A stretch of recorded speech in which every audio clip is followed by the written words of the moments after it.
اب اس صورتحال کا سب سے دلچسپ پہلو امریکہ کا صنعتی زوال ہے۔ ہم ڈیٹا دیکھیں تو حیرت ہوتی ہے کہ ایک سپر پاور بھی کس طرح اپنی جنگی مشینری کا پہیہ چلتا نہیں رکھ پا رہی۔ رپورٹ کے مطابق امریکی شپ یارڈز سالانہ صرف 1.5 سے 2 آرلی برگ ڈسٹرائرز بنا پا رہے ہیں، جبکہ ان کا ہدف 3 جہاز سالانہ تھا۔ دوسری جانب ہنرمند ورکرز کی کمی ہے۔ امریکہ میں ویلڈنگ اور جہاز سازی جیسے مشکل پیشوں میں نوجوان نسل کی دلچسپی ختم ہوتی جا رہی ہے، یہاں تک کہ جدید ترین کانسٹیلیشن کلاس فریگیٹ کی تیاری بھی شیڈول سے برسوں پیچھے چل رہی ہے۔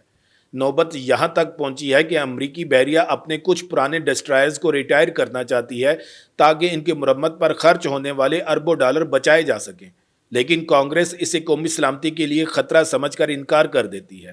یہ ایک عجیب چکر ہے، بوڑھے جہاز رکھو تو ان کی مرمت کا خرچہ نیا جہاز بنانے سے بھی زیادہ آتا ہے، اور انہیں ریٹائر کرو تو بحری بیڑے کی تعداد خطرناک حد تک گر جاتی ہے۔ اسرائیل اور ایران کی ممکنہ جنگ کے علاوہ ایک اور جہتی خطرہ بحر الکاہل میں چین کی صورت میں کھڑا ہے۔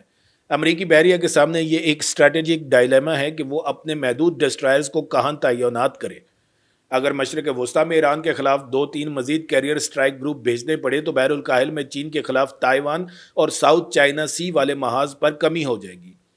پینٹاگون کے جنگی منصوبہ ساز راتوں کو جاگ رہے ہیں کہ اگر ایک ساتھ یوکرین، اسرائیل اور تائیوان کے محاذ گرم ہوئے تو امریکہ کے پاس بحری طاقت کا وہ ذخیرہ نہیں بچے گا جو دوسری جنگ عظیم میں اس کی پہچان تھا۔ اس سب کے درمیان ایران کی حکمت عملی بھی قابل غور ہے۔ ایران بخوبی جانتا ہے کہ وہ امریکی بحریہ کو ایک ہی وقت میں میزائل شیلڈ کا کردار ادا کرنے پر مجبور کر کے اس کی انسانی اور تکنیکی برداشت کی دہلیز توڑ سکتا ہے۔ ایران نے اپنے میزائل پروگرام کو ڈرون حملوں کی اس چھوٹی مگر مسلسل لڑائی کے ذریعے بڑی مہارت سے آگے بڑھایا ہے۔ وہ سستے ڈرون سے مہنگے دفاعی سسٹم کو مصروف رکھ کر امریکی خزانے کو مسلسل ڈرین کر رہا ہے، اور دوسری طرف اپنی بیلسٹک میزائل ٹیکنالوجی کو ہائپرسونک رفتار کی طرف لے جا رہا ہے۔ اگر ایرانی فتح جیسے ہائپرسونک میزائلوں سے حملہ آور ہوتے ہیں تو موجودہ ایجز سسٹم کی کامیابی کی شرح پر بھی سوالیہ نشان لگ سکتا ہے، کیونکہ ہائپرسونک گلائیڈ وہیکلز روایتی بیلسٹک آرک میں سفر کرنے کی بجائے کرۂ ارض کے اندر پینترے بدلتی ہوئی پرواز کرتی ہے، جسے پکڑنا انتہائی مشکل ہے۔ اس پوری صورتحال کا ایک خاموش لیکن تکلیف دہ پہلو امریکی بحریہ کے جوانوں کی ذہنی صحت ہے۔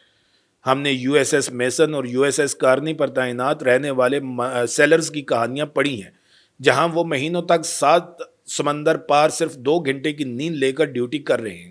ان کی کیبن میں مسلسل میزائل الرٹ کا سائرن بجتا ہے۔ ان کے اپنے الفاظ میں یہ 7 مہینے کی ڈپلائمنٹ 9 مہینے میں بدل گئی اور اب 11 مہینے کو چھو رہی ہے۔ جب آپ کا بحری بیڑا تعداد میں چھوٹا ہو اور ذمہ داریاں زیادہ تو انسان مشین بن جاتا ہے، لیکن انسان کا دماغ مشین نہیں، غلطیوں کا امکان بڑھ جاتا ہے، اور بحری جنگ میں ایک غلطی پورے جہاز کو سمندر کی تہہ میں بھیج سکتی ہے۔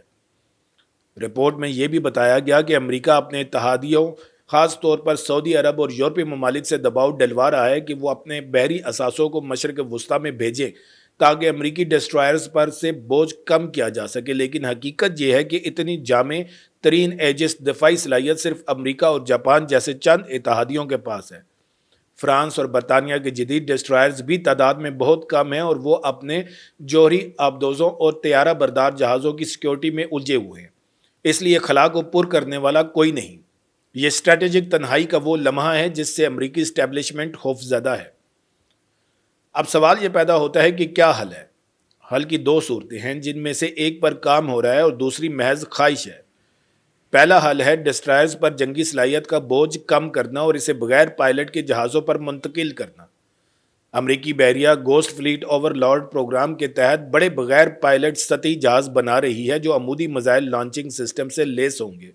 یہ جہاز بغیر عملے کے سمندر میں مہینوں گشت کر سکیں گے اور ایک ایجس ڈسٹرائر کے لیے میزائل میگزین کا کام کریں گے، لیکن یہ پروگرام ابھی ابتدائی مراحل میں ہے اور 2030 سے پہلے اس کا آپریشنل بیڑا دیکھنا ممکن نہیں۔ دوسرا حل جسے حقیقت پسند دفاعی تجزیہ کار پیش کر رہے ہیں وہ امریکی خارجہ پالیسی میں ترجیحات کا اثر نو تعین ہے، یعنی یہ کہ یا تو بڑی جنگوں سے گریز کیا جائے یا بحریہ کے بجٹ کو 2 گنا کیا جائے، جو کہ امریکہ کے موجودہ معاشی بحران میں ممکن نہیں لگتا۔ تو دوستو، اس خبر کا مطلب یہ نہیں کہ اسرائیل کی دفاعی لائن فوراً گر جائے گی، لیکن اس کا مطلب یہ ضرور ہے کہ امریکہ کی بیک وقت کئی محاذوں پر لڑنے کی صلاحیت کمزور پڑ چکی ہے۔ یہ امریکہ کے لیے ایک ویک اپ کال ہے اور ہمارے لیے بھی ایک سبق کہ عالمی سیاست میں کچھ بھی حتمی نہیں۔ آپ لوگ اس موضوع پر کیا سوچتے ہیں؟ کیا امریکہ اس چیلنج کا سامنا کر پائے گا یا اسے اپنی پالیسیوں میں بڑی تبدیلی لانی پڑے گی؟ اپنی رائے کمنٹس میں ضرور بتائیں۔ اپنے دوستوں کے ساتھ اس ویڈیو کو شیئر اور چینل کو سبسکرائب کر کے بیل کا آئیکن دبانا نہ بھولیے گا۔ ویڈیو کو آخر تک دیکھنے کا بہت شکریہ۔ پھر ملیں گے ایک نئی ویڈیو کے ساتھ۔ اللہ تعالیٰ آپ سب کا حامی و ناصر ہو۔ پاکستان زندہ باد۔